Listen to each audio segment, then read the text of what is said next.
solemnly swear I, John Fitzgerald Kennedy, do solemnly swear that you will faithfully execute the office of President of the United States that I will faithfully execute the office of President of the United States and will, to the best of your ability, and will, to the best of my ability, preserve, protect, and defend the Constitution of the United States. preserve, protect, and defend the Constitution of the United States. So help you God. So help me God.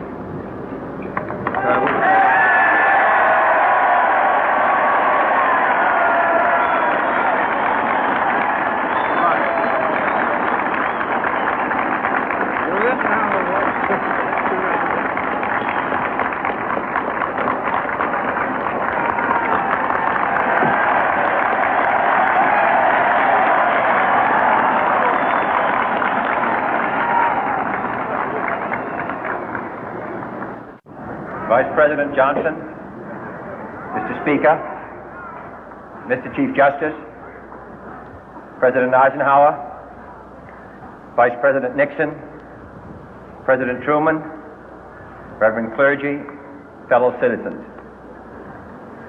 We observe today not a victory of party, but a celebration of freedom, symbolizing an end as well as a beginning, signifying renewal as well as change.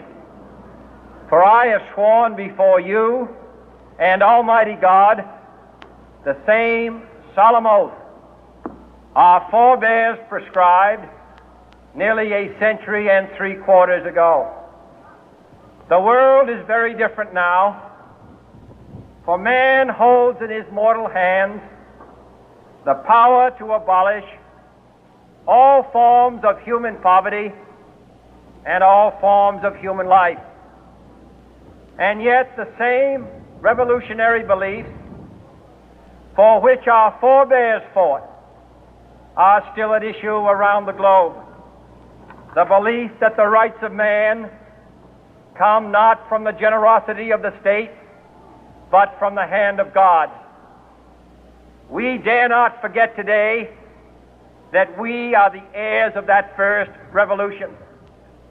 Let the word go forth from this time and place to friend and foe alike that the torch has been passed to a new generation of Americans born in this century, tempered by war, disciplined by a hard and bitter peace, proud of our ancient heritage, and unwilling to witness or permit the slow undoing of those human rights to which this nation has always been committed and to which we are committed today at home and around the world.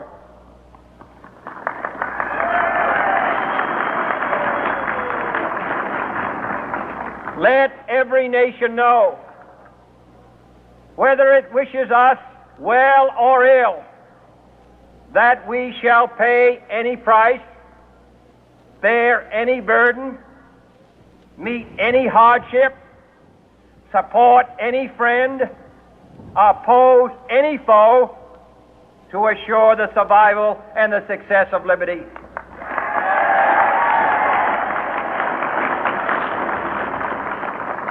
This much we pledge and more. To those old allies whose cultural and spiritual origins we share, we pledge the loyalty of faithful friends. United, there is little we cannot do in a host of cooperative ventures. Divided, there is little we can do, for we dare not meet a powerful challenge at odds and split asunder. To those new states whom we welcome to the ranks of the free, we pledge our word that one form of colonial control shall not have passed away merely to be replaced by a far more iron tyranny. We shall not always expect to find them supporting our view, but we shall always hope to find them strongly supporting their own freedom and to remember that in the past, those who foolishly sought power by riding the back of the tiger ended up inside.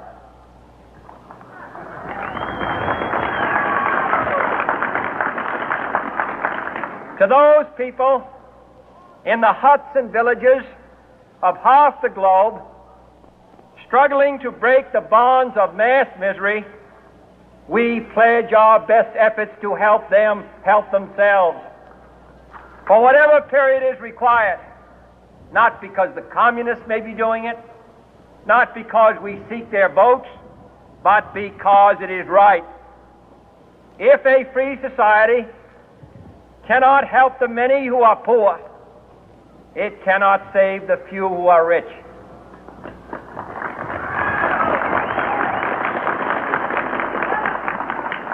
To our sister republics south of our border, we offer a special pledge to convert our good words into good deeds, in a new alliance for progress, to assist free men and free governments in casting off the chains of poverty.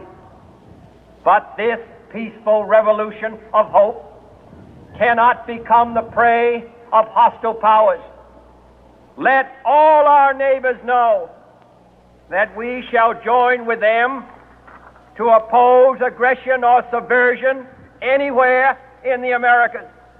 And let every other power know that this hemisphere intends to remain the master of its own house.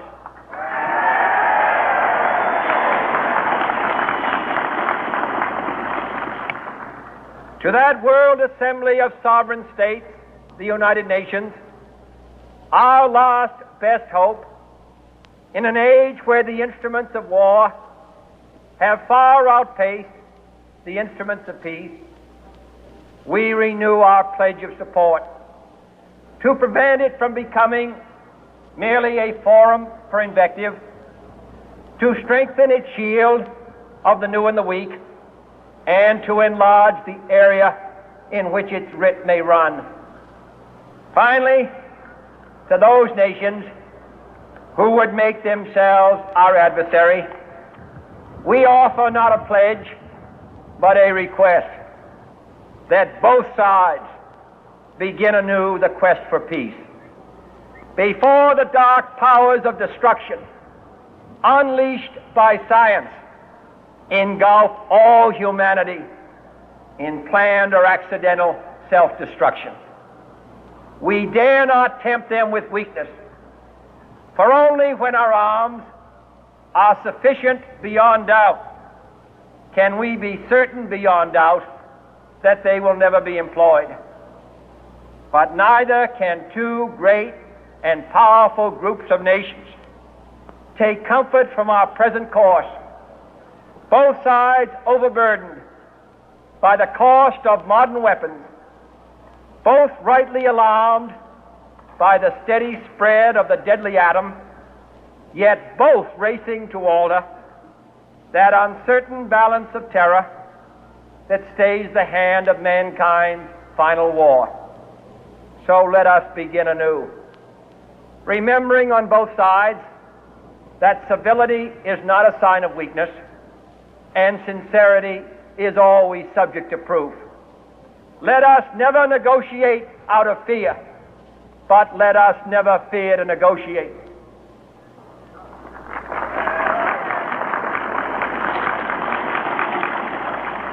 Let both sides explore what problems unite us, instead of belaboring those problems which divide us. Let both sides, for the first time, formulate serious and precise proposals for the inspection and control of arms, and bring the absolute power to destroy other nations under the absolute control of all nations.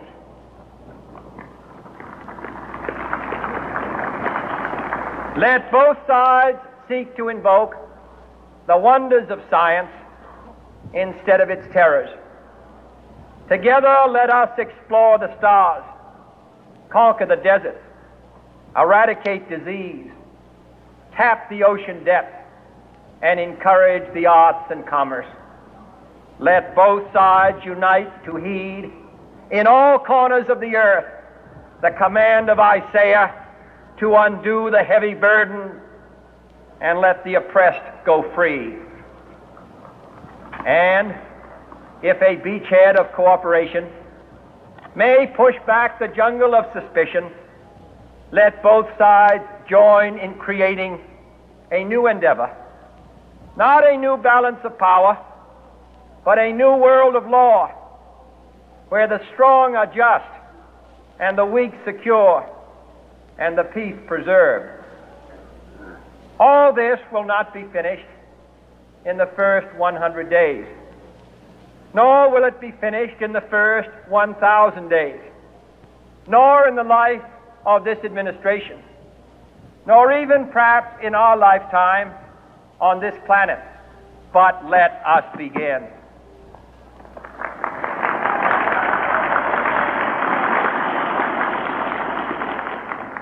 In your hands, my fellow citizens, more than mine, will rest the final success or failure of our course.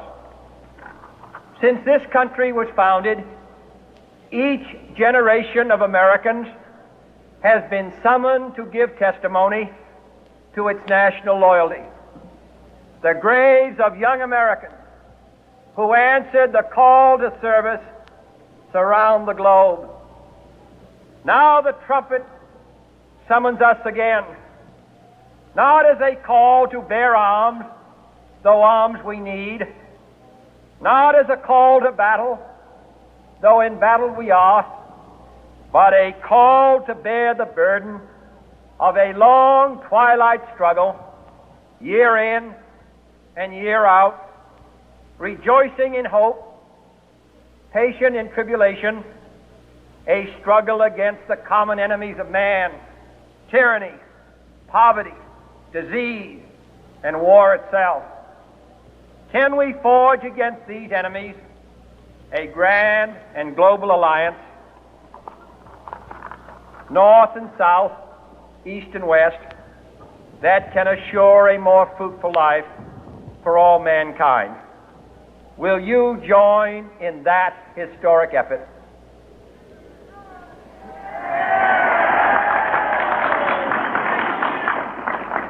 In the long history of the world, only a few generations have been granted the role of defending freedom in its hour of maximum danger. I do not shrink from this responsibility. I welcome it.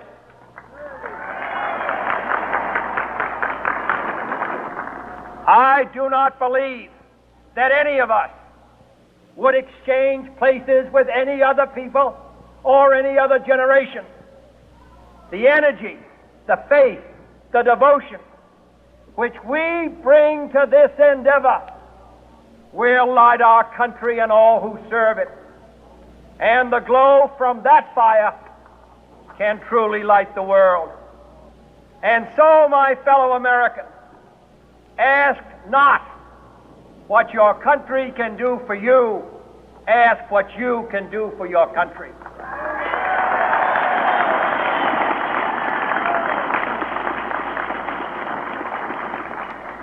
My fellow citizens of the world, ask not what America will do for you, but what together we can do for the freedom of man.